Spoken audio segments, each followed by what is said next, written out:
Meus irmãos queridos, a paz do Senhor.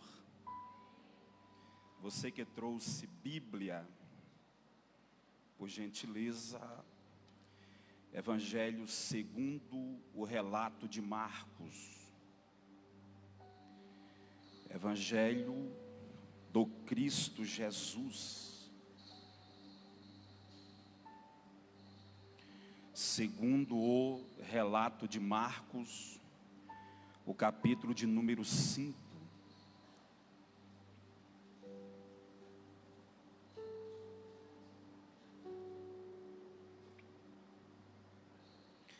A partir do versículo de número 21, vamos fazer menção de alguns versículos.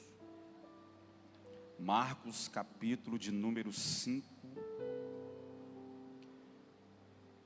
a partir do versículo de número 21.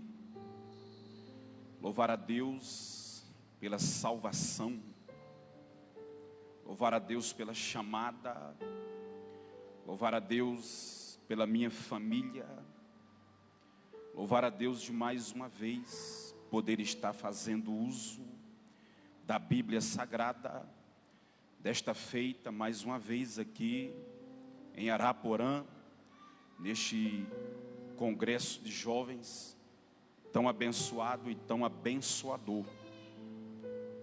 E a minha oração é que Deus continue abençoando essa juventude abençoada, que a mão do Senhor prosperadora, que a mão do Todo-Poderoso abençoador esteja sobre cada um de vocês. Louvar a Deus pela vida de um amigo que Deus nos tem presenteado por esses dias, pastor Dálcio, pastor que preside a cidade de Araporã. Que Deus abençoe, obrigado pelo convite, que a mão poderosa, que a mão abençoadora do Senhor esteja sobre sua casa, sobre o seu ministério. Deus abençoe de uma forma toda especial. E saudando o pastor Dálcio, eu estendo minha saudação a todo o núcleo de obreiros, obreiras, que de uma forma tão especial compõem o corpo ministerial desta igreja. Aos líderes de jovens, que são os responsáveis por esta festa, que Deus abençoe vocês nesse dia de hoje, nesta abertura e nos demais dias, que a mão do Senhor continue estendida sobre vocês. Faço-me na companhia dos cantores Márcio e Jonas, esses amigos que Deus também tem nos dado já há alguns anos, e agora acabaram de gravar o CD, e estão aí marcando a data para o lançamento oficial desse CD. Mas se você não conhece o trabalho dessa dupla, visite ali o Facebook, Márcio e Jonas, Instagram, YouTube, e lá tem alguns clipes que vão abençoar você. Amém, queridos? Quantos aqui já sentiram a presença de Deus? Quantos aqui ainda têm fome de Deus?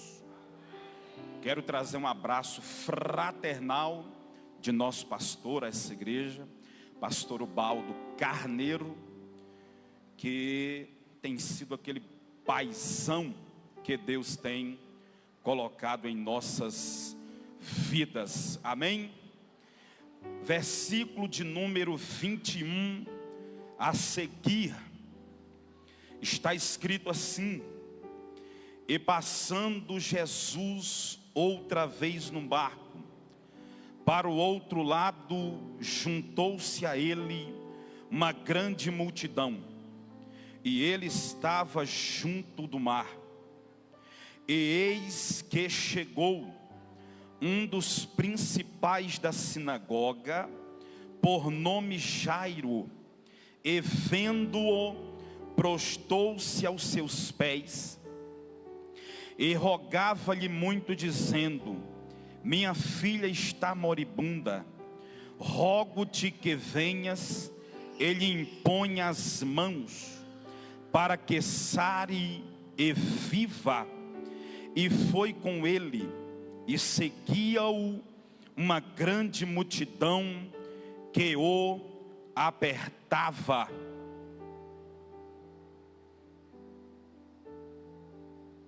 Versículo de número 35. Estando ele ainda falando, chegaram alguns dos principais da sinagoga, a quem disseram: a tua filha está morta, para que enfadas o mestre? E Jesus, tendo ouvido essas palavras, disse ao principal da sinagoga: não temas, crê somente. E não permitiu que alguém o seguisse, a não ser Pedro e Tiago e João, irmão de Tiago. E tendo chegado à casa do principal da sinagoga, viu o alvoroço e os que choravam muito e pranteavam. E entrando disse-lhes: por que vós alvoroçais e chorais? A menina não está morta, mas dorme. E riam-se dele. Porém ele, tendo-os feito sair, tomou consigo o pai e a mãe da menina, e os que com ele estavam, e entrou onde a menina estava deitada. E tomando a mão da menina, disse-lhe: Talita cumi, que traduzido é: menina, a ti te digo, levanta-te. E logo a menina se levantou e andava, pois já tinha 12 anos, e assombraram-se com grande espanto. Amém? Tomem vossos assentos, por gentileza. Deus é bom e sua misericórdia, ela dura para todos sempre. Meus irmãos queridos, o texto que nós acabamos de ler, de fato e de verdade, ele é um texto muito conhecido de todos nós. Eu tenho certeza que todos que estão aqui, senão uma grande maioria, já ouviu alguém pregar sobre este texto sagrado. Aqueles que nunca ouviram alguém ministrar sobre esta passagem, com certeza você que tem o costume de ler a Bíblia Sagrada, você já passou por esse texto, e você achou aqui alguma coisa que lhe chamou a atenção, ele encantou. Você que nunca leu esse texto, com certeza você já assistiu esse texto, porque os canais televisivos, eles também já pregaram sobre esse texto. De modo que esse texto, ele é muito conhecido e ele é muito familiar entre nós que professamos esta fé em Jesus Cristo de Nazaré.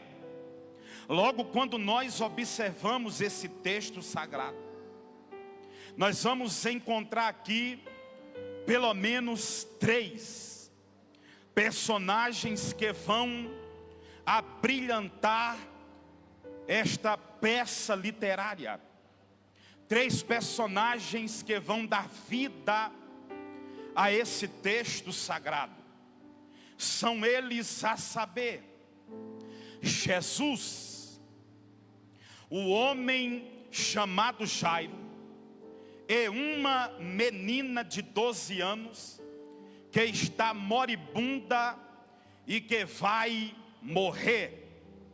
3 personagens que são enfatizados dentro da leitura que nós fizemos aqui. Logo, eu gostaria de dar um destaque a este homem, a este personagem que nós conhecemos como Jairo. Este homem que vai passar em alguns cenários que vão ter o poder de levá-lo para dentro da história bíblica e que vão ter o poder de eternizá-lo. Esse homem, ele vai passar por cenários de tristeza. Este homem, ele vai passar por cenários de angústia. Este homem, ele vai passar por cenários de depressão. Este homem, ele vai passar por cenários de lágrimas. Este homem vai passar por cenários de esperança. Este homem vai passar por cenários de regozijo e de felicidade. Eduardo, retoricamente lhe perguntando: quem é esse homem chamado Jairo? Jairo, por mais que alguém pregue sobre ele e apresente apenas um lado negativo, um lado prepotente, um lado egoísta, quando nós olhamos para a biografia deste homem, nós vamos achar neste homem também um lado, um aspecto bom, um aspecto legal deste homem chamado Jairo. Porque o texto, ele vai se iniciar dizendo que um principal da única sinagoga que existia em Cafarnaum, ou seja, este homem, ele não é qualquer pessoa. Este homem é o principal da sinagoga daquela cidade. Sendo o principal, e ainda que ele não seja um sacerdote, mas recai sobre esta figura tamanha responsabilidade de representar o Deus Todo-Poderoso naquela cidade. Detalhe, eu acabei de dizer para vocês que Jairo é o principal da sinagoga. Ou seja, Jairo não tinha o problema que nós temos hoje. Se acontece hoje na cidade de Araporã alguma coisa de cunho sobrenatural, logo alguém vai gritar e dizer: chama o pastor da missão para resolver esse problema. Mas alguém vai vir correndo e dizer: não chame o pastor da missão, chame o pastor da Universal. Outro vem e diz: não chame o pastor da Universal, chame o pastor da Madureira. Na cidade de Cafarnaum não existia esta dificuldade, porque o principal da sinagoga é Jairo, e é a única sinagoga que existe naquela cidade. Sinagoga que o centurião de Cafarnaum ajudou a construí-la. Então, quando existia alguma coisa de cunho sobrenatural na cidade, vai chamar quem? Chama Jairo. Mas quando existia alguma cerimônia dentro daquela cidade e precisava de alguém para realizar tal cerimônia chama quem? Chama o principal da sinagoga, de modo que este homem, ele vai tomando dentro daquela cidade uma notoriedade que é fora do normal, a notoriedade que ele vai tomar dentro daquela cidade, de sorte que quando uma caravana de maiorais de Jerusalém vinham para Cafarnaum em assuntos ministeriais, e eles chegavam na cidade, e Jairo não estava na sinagoga, alguém logo perguntava: onde é que mora Jairo? E alguém logo dizia: o Senhor vai pela direita, depois o Senhor pega a esquerda, e lá está o seu CNPJ. De tanto que Jairo era conhecido dentro daquela cidade. Jairo, ele é um homem de Deus, mas Jairo, ele não traz sobre si apenas esse aspecto sacerdotal que representava Deus naquela cidade. Não, Jairo não era só o homem responsável por abrir a sinagoga aos sábados e trazer o ensino social e teológico àquele povo. Jairo também, ele tinha um aspecto marital, ou seja, Jairo tem uma esposa bonita, a quem ele valoriza, com quem ele se casou. Jairo, ele não tem sobre si só esse papel marital. Jairo também traz no seu currículo um papel paternal, porque a Bíblia diz que Jairo tem uma menina, e essa menina, ela tem 12 anos de idade. É isso mesmo que eu estou passando para vocês.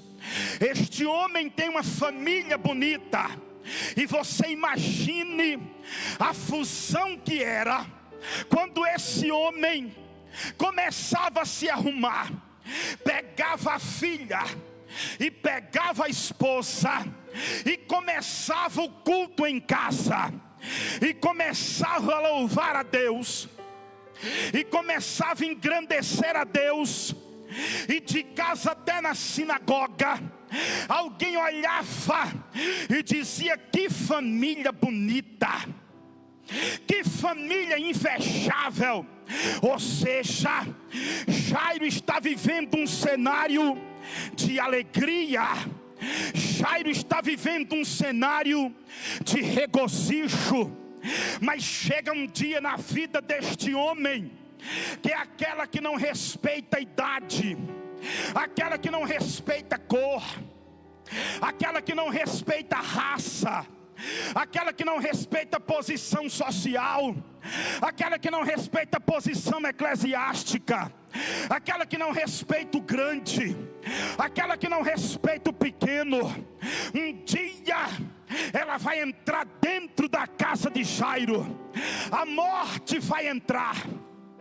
E quando ela entra dentro da casa de Jairo, ela olha para a pérola de Jairo, ela olha para a menina dos olhos de Jairo, e ela abraça aquela menina, e aquela menina, ela adoece. E nós vamos entender à luz da Bíblia que a doença daquela menina é para a morte. E você imagine agora o cenário de felicidade, o cenário de regozijo, o cenário de alegria sendo convertido em um cenário de tristeza, em um cenário de dor. A família que louvava agora está chorando. A família que se regozijava agora está lamentando. E como é a filha do principal da sinagoga, a notícia toma Cafarnaum, a notícia vai para os jornais da cidade. E você imagine agora a casa daquele homem, daquele principal, sendo invadida pelos curiosos, sendo invadida pelos repórteres daquela época. Você imagine o alvoroço, você imagine o tumulto, você imagine como estava a casa do principal da sinagoga.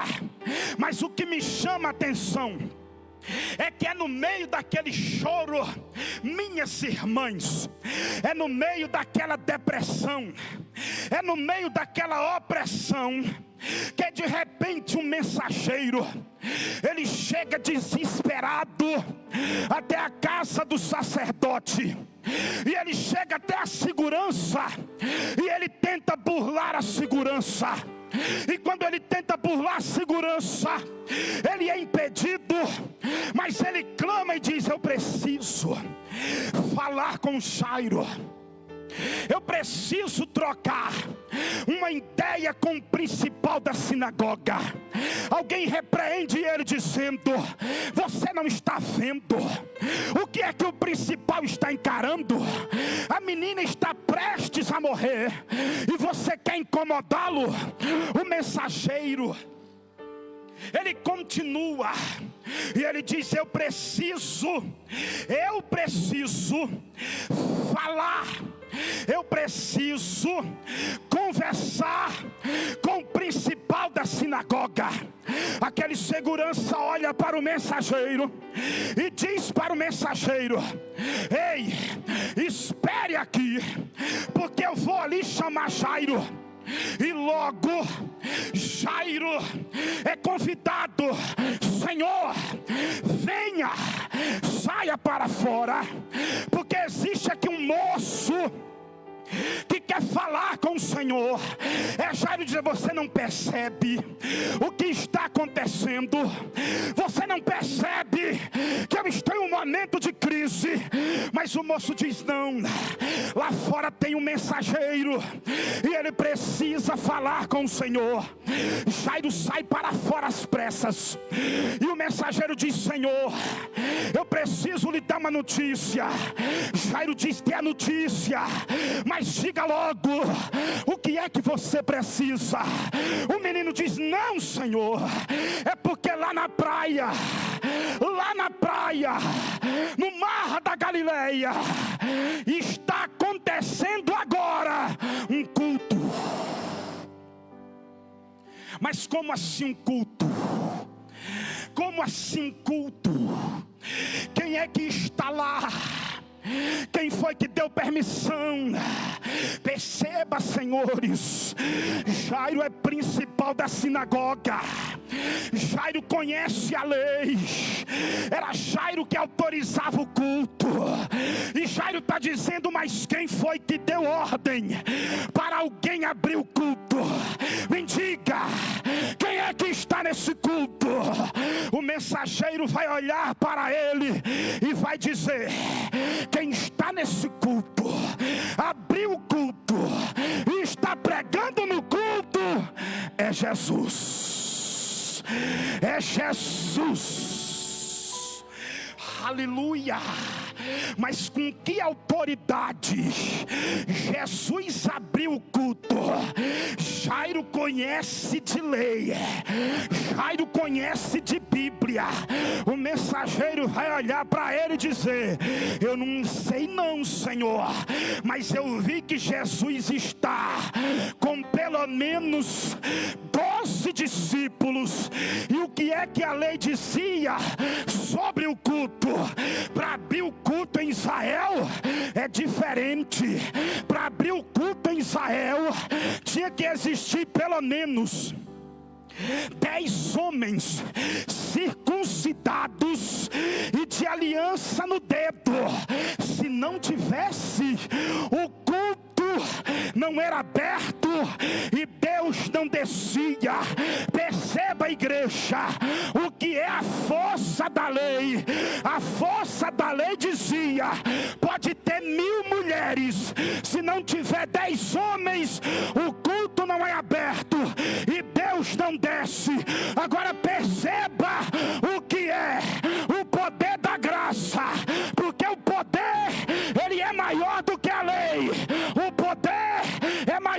a força.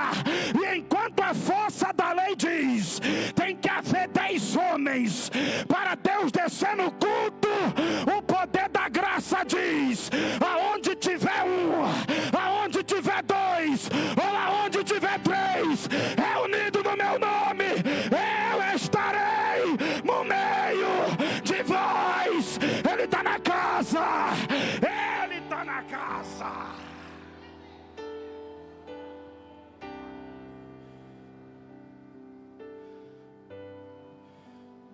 Deixa eu dizer para você uma coisa. Ei, o paralítico ainda não andou, o cego ainda não voltou a enxergar.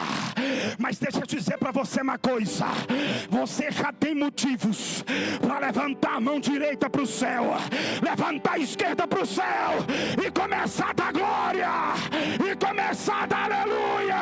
E porque, Eduardo, Ele já está na casa, Ele já está na casa, Ele já está na casa.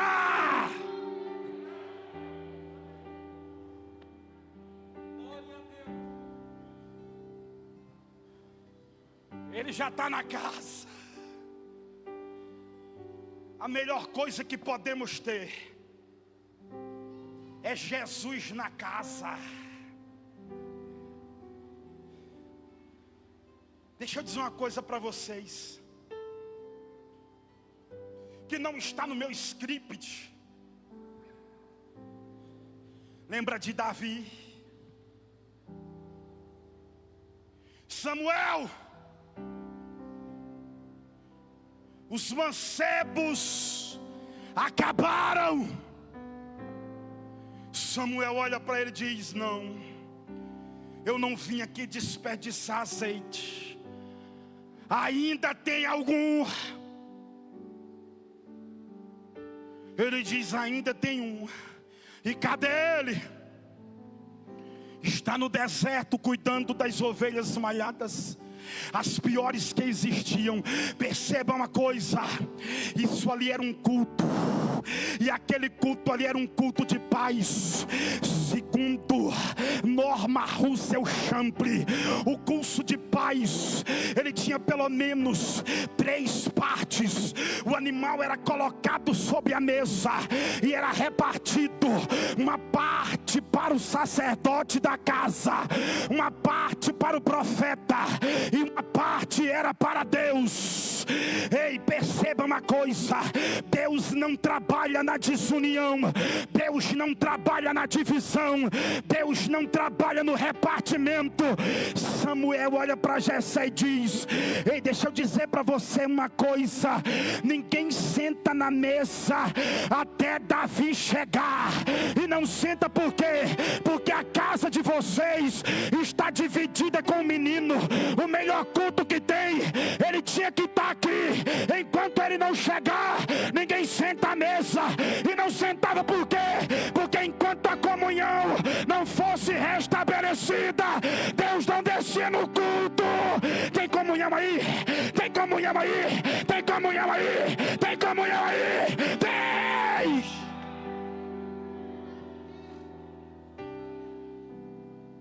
Deus está no culto. Quando Davi desceu, a voz bradou no ouvido de Samuel e disse: esse é o garoto, unja ele. A comunhão é restabelecida. Deus desce no culto. E quando Deus desce no culto, a Bíblia diz que quando o azeite desce, a Bíblia diz que o Espírito Santo se apodera de Davi. E a partir daquele dia, a vida de Davi nunca mais foi a mesma. Ele está no culto. E essa noite, juventude, Ele quer encher, Ele quer encher, Ele quer encher, Ele quer encher. Só quem quer, só quem quer, recebe aí, receba.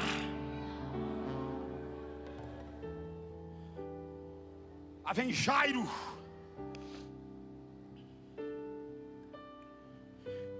Jesus está no culto.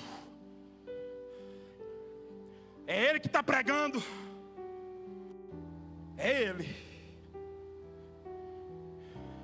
Está com 12 lá. Sim, Senhor. Então isso quer dizer que Jesus abriu o culto sobre a autoridade da lei que Deus deu a Moisés. Ou seja, o culto de Jesus, ele abriu com a palavra. Levanta a mão direita para cima que eu quero ministrar algo na tua vida aqui hoje. Sabe por que é que você vai sair daqui hoje transformado? Não é porque eu vou revelar teu CPF e nem o endereço da tua casa. Sabe por que você vai sair daqui transformado? Não é porque eu vou orar por você e você vai cair para passar vergonha aqui, não. Você vai sair daqui transformado. Você vai sair cheio, vai sair transbordando, vai sair curado. Sabe por quê? Porque o culto, ele começou na autoridade da palavra, da palavra, da palavra, da palavra.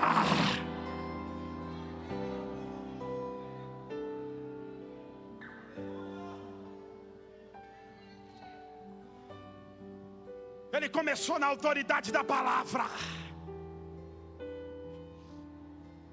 Palavra. Eu preciso pregar para você aqui hoje. Jesus está no culto. É Ele que está pregando? Sim, é Ele. A pergunta é: Jesus acabou de chegar. Pelo menos 5.000 pessoas estão ouvindo Ele. Por que Jesus não vai para a sinagoga? Por que ele chega e para na praia? Sabe por quê? Porque segundo Joséfo, no dia em que Jesus foi expulso de Nazaré, Jesus estava pregando e ele é expulso da sinagoga de Nazaré. E segundo Joséfo, Jairo estava lá.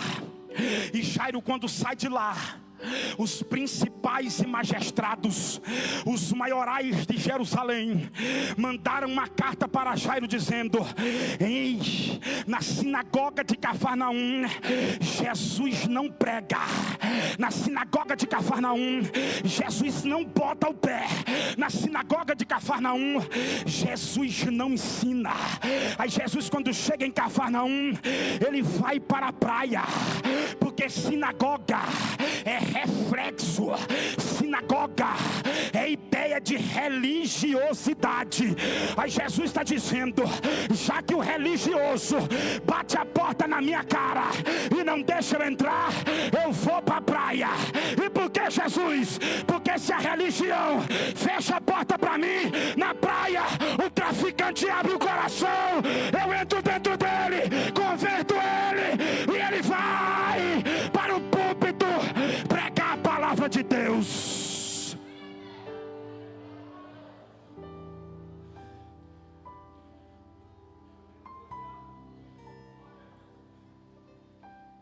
A religião fechou a porta para muitos.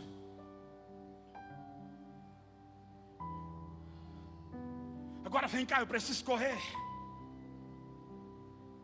Jairo tem uma dificuldade.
perdeu, Jó perdeu, fazenda perdeu, mas Deus sabia de uma coisa: enquanto ele tiver vida, a adoração continua, o palco da adoração continua. Só quem está vivo aí, só quem está vivo aí, só quem está vivo aí, só quem pode adorar. O salmista diz: tudo que tem fôlego adore. Ei, talvez você entrou aqui e a pandemia arrancou tua casa. Talvez você entrou aqui e a pandemia arrancou teu emprego. Talvez você entrou aqui e a pandemia arrancou teu carro. Talvez você entrou aqui e a pandemia arrancou tua saúde. Mas Deus está dizendo: ainda tem fôlego aí, ainda tem fôlego aí, ainda dá para respirar aí. Ei, vai adorar ou vai ficar olhando? Vai adorar ou vai ficar aí perdendo tempo?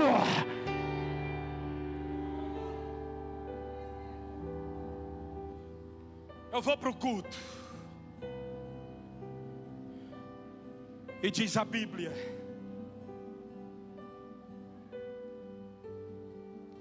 que ele chega no culto.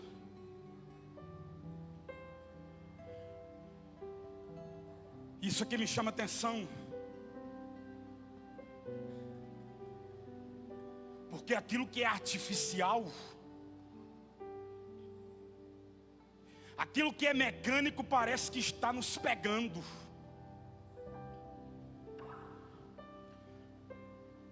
Jairo chega no culto, prostra e adora. Ele chega no culto, se derrama aos pés dele e o adora. Porque culto é isso. Culto é lugar de adoração. Você pode ter certeza de uma coisa: se você veio aqui para espiar, entrou aqui depressivo e vai sair morto. Se você veio aqui porque não tinha outro lugar para ir, podia ter ido para outro lugar. Porque se veio aqui porque não tinha para onde ir, entrou aqui doente e vai sair pior. Se você veio para aqui murmurar, você entrou aqui em pé e vai sair deitado.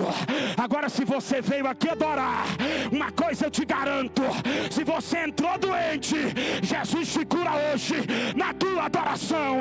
Se você entrou de cabisbaixo, Ele te coloca de pé e diz: entrou deitado, mas vai sair glorificando, vai sair de pé, vai sair regozijando.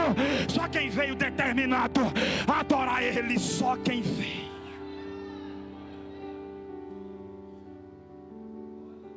Ei, Ele adora. E quando ele adora, uma segunda coisa vai acontecer.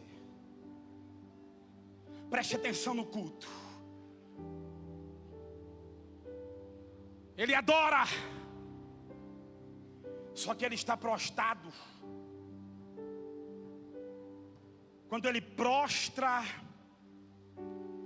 diante de Jesus, ele reconhece que Jesus é maior do que ele, do que a casa dele e do que o problema dele. Porque ele adora e coloca o problema nos pés de Jesus. Ele estava reconhecendo e dizendo: o meu problema na minha casa é grande para mim, mas para o Senhor ele não é nada. Se Jairo está pegando o problema, que é a enfermidade da filha, e colocando nos pés dele, é Jairo dizendo: hoje o Senhor atropela este problema. Qual é o teu problema, filho? É conjugal? Deus restaura agora. É saúde? Deus visita agora. É poder? Ele te dá agora. É avivamento? Ele te aviva agora. Qual é o teu problema? Qual é o teu problema?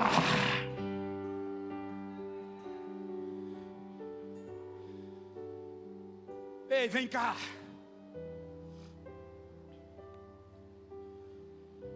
Eu estou falando de um homem que era reconhecido na sinagoga como principal, que era o centro do culto. Eu estou falando do homem que era o centro da atenção de uma cidade. Mas quando ele vai no culto que Jesus está, é diferente. Porque quando ele prostra, ele está dizendo: nesse culto aqui, o importante é que ele cresça e eu diminua. Eu não sei qual é o problema que tem te assolado. Eu não sei o que é que tem desconectado você de Deus.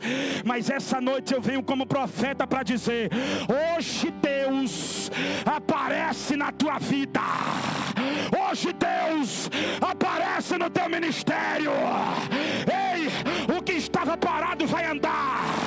O que estava escondido vai aparecer. Hoje Deus aparece.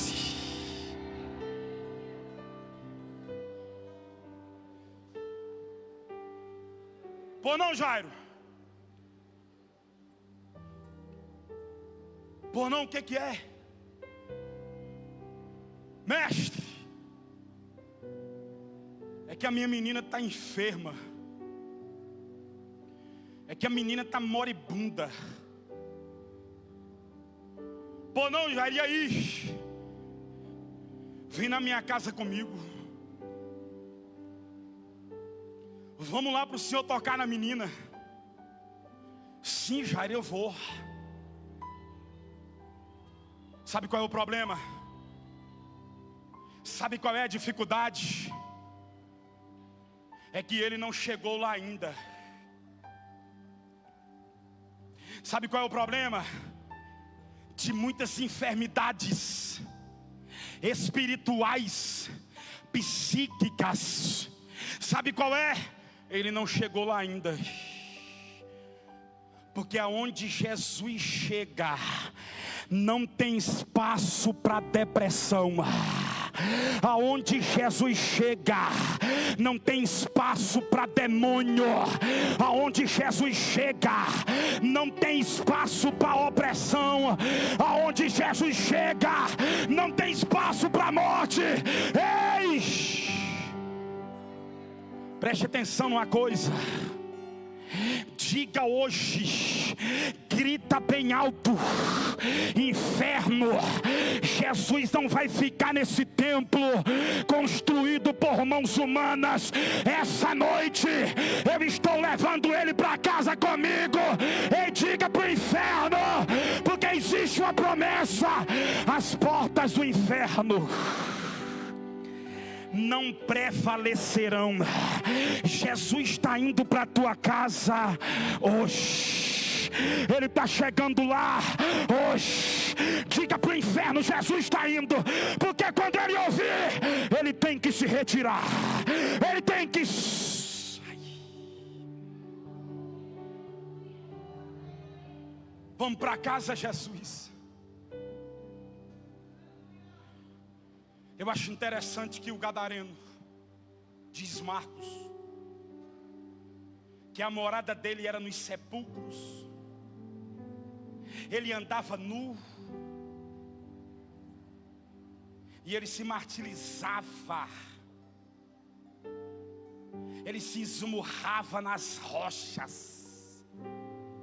Só que o que me chama a atenção é que no dia que Jesus chega em Gadara, no dia que ele chega em Gadara, aquele endemoniado, ele sai da casa deles, que era os sepulcros, e aquele endemoniado que se ousava a remeter-se sobre as rochas, quando ele vê Jesus, ele não é capaz de dar um passo para encostar em Jesus, porque Jesus é uma rocha que quanto mais você bate, mais você se quebra.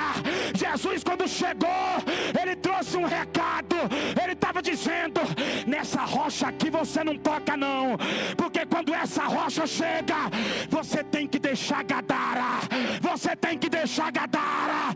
Ei, diga: Jesus está chegando, os demônios estão partindo em retirada. A tua casa não é casa de demônios, a tua casa é casa da presença de Deus. Aleluia. Eu já encerro. A Bíblia diz que eles vão, e na medida em que eles vão, acontece algo no caminho, e de repente alguém grita: Jairo, não enfades mais o mestre. E por que não? Porque a menina, ela veio a óbito. A menina morreu.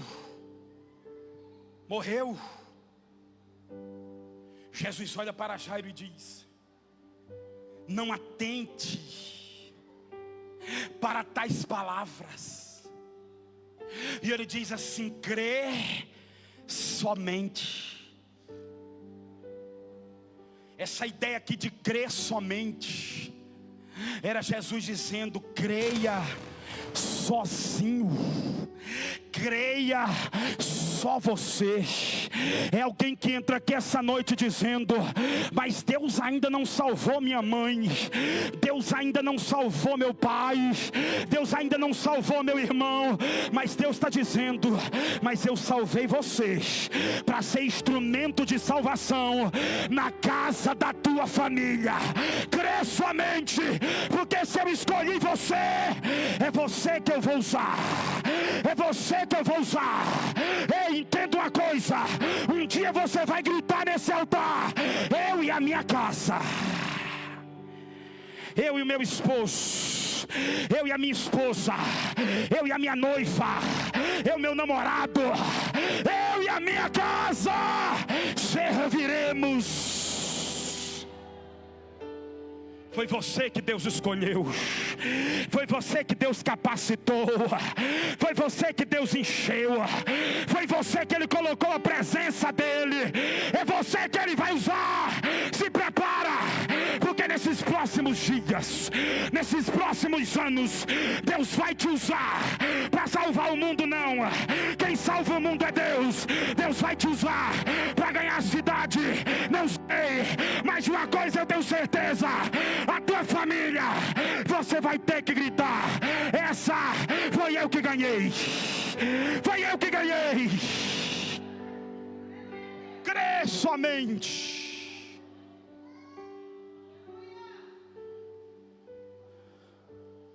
Eu encerro aqui.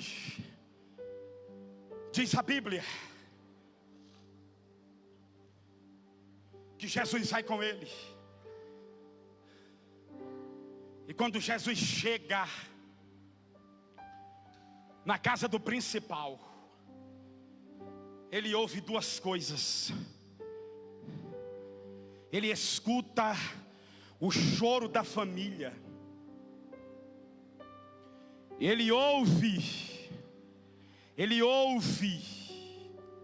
o clamor, o grito das carpideiras, viúvas, pobres, pagas, para fazer alvoroço em velório.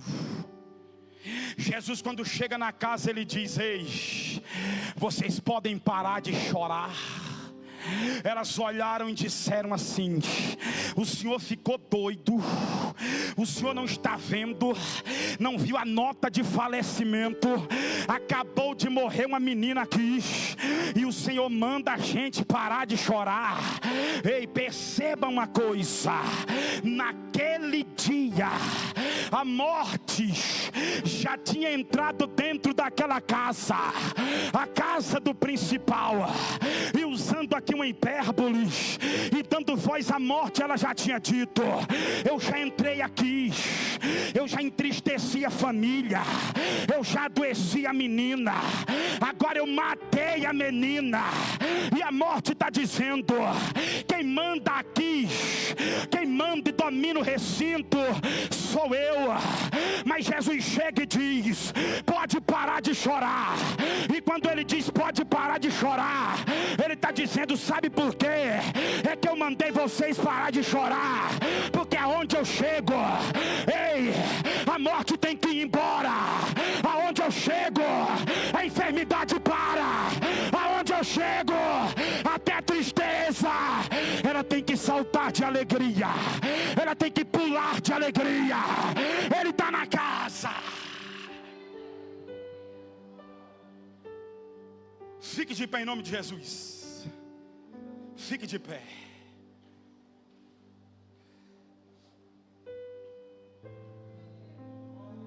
Mas Jonas, vem cá.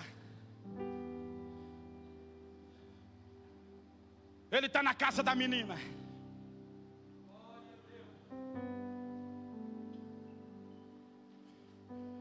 E ele diz: Jairo, posso entrar? Sim, pode entrar. Eu trouxe o senhor com essa finalidade. E ele entra.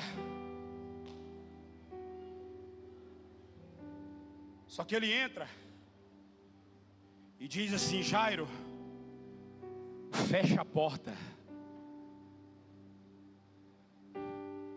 Como assim, Jesus? Fecha a porta. Foi aqui que há um ano atrás eu comecei a escrever um livro, junto com a minha filha mais velha, Maria Eduarda, que se chama A Porta. Fecha a porta, Jairo. Deixa eu dizer para você aqui uma coisa. Não importa se a porta está fechada. Pare de olhar para a porta e olhe para quem está com você dentro da sua casa com a porta fechada. Sabe por quê? Porque a porta está fechada, mas a roupa não parou de chegar. A porta está fechada, ei, mas o alimento não parou de chegar. A porta está fechada, mas a água não cortou. A porta está fechada, mas a energia continua lá. A porta está fechada, mas ainda tem mantimento.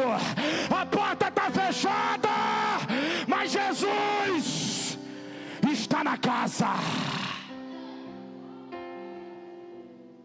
Essa palavra que eu tenho para você, preste atenção.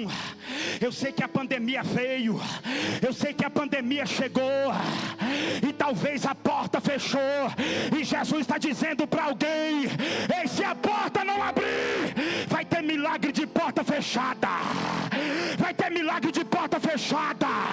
Vai ter milagre. Jairo, cadê a menina? Onde está ela, Jairo? Jesus vem. A menina, Jesus, a menina está no quarto. E cadê ela, Jairo? Jesus, ela está aqui deitada. Mas aonde ela está, Jairo? Ela está no quarto.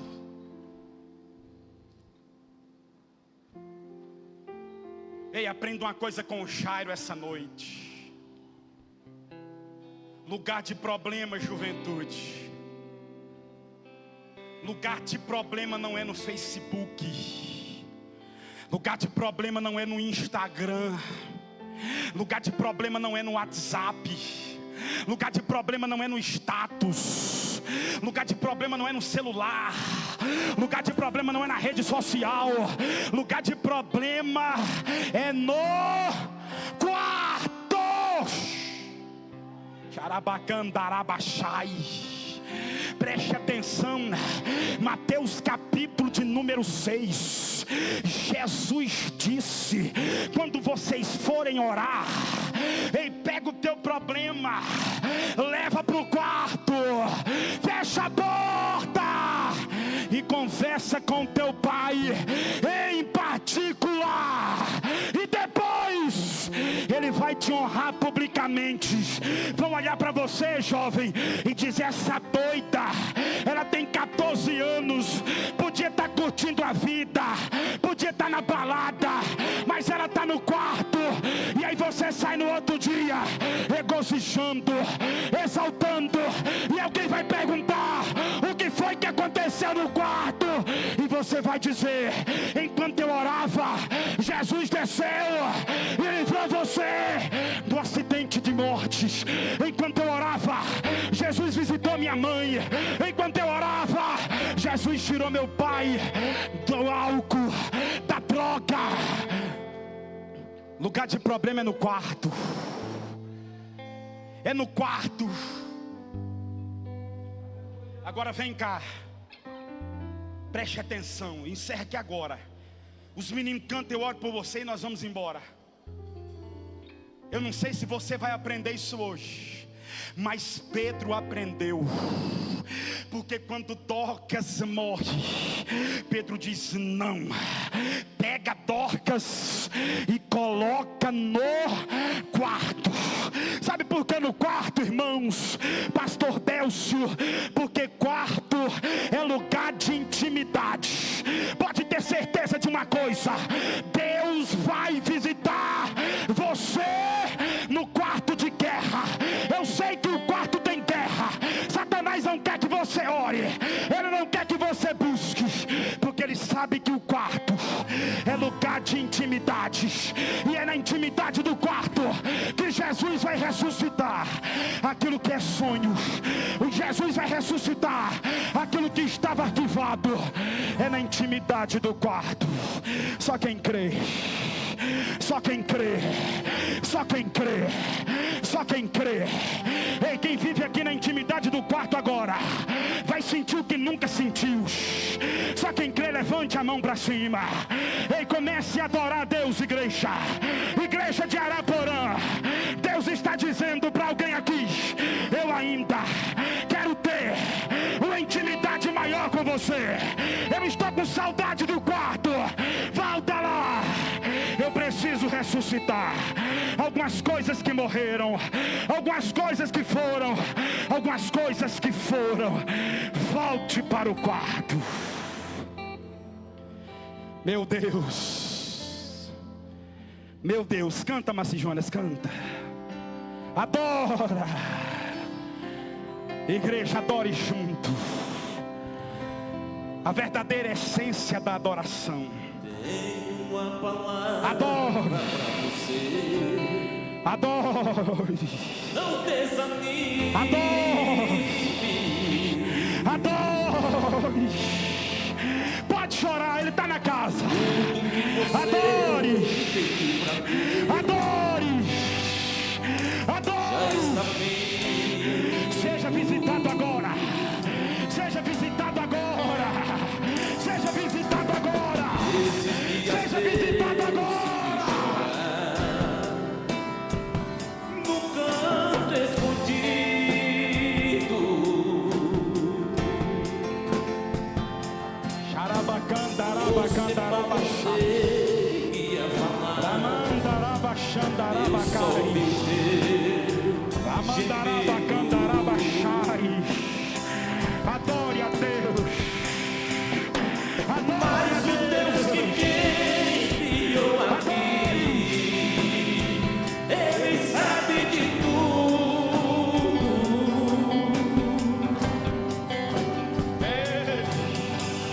Ele me mandou falar que vai mudar seu rumo.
aqui para mim, olha aqui para mim.